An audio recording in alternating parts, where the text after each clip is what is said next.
নাও full আর cool for my beautiful. Thank you আমার সাথে ম্যাচিং করে পাজামা পাঞ্জাবি পরার জন্য। এটাকেই তো বলে টুইনিং।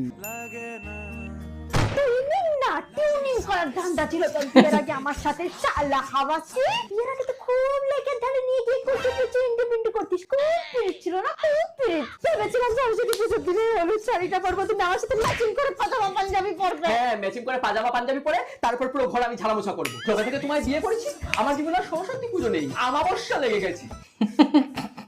আজকে তোমাকে কি মিষ্টি লাগছে, মুখটা কি চকচক করছে। ওই সকালে কাঁচা হলুদ বেটে গালে হাতে পায়ে লাগিয়ে আমি ভালো করে স্নান করেছিলাম, ওই জন্য চকচক করছে। ও কোনো কথা রাখো না, তুমি বলেছিলাম আমি তোমাকে সরস্বতী পূজার দিন সকাল সকাল মুখে হাতে পায়ে মাথায় হলুদ মেখে স্নান করতে হয়। হলুদটা বেটে দাওনি আমায়। হলুদ মাখবি, হলুদ মাখবি, এই নে, এই নে, এই নে, এই নে, এই মাইরি, ঘুমাস, ঘুমাস।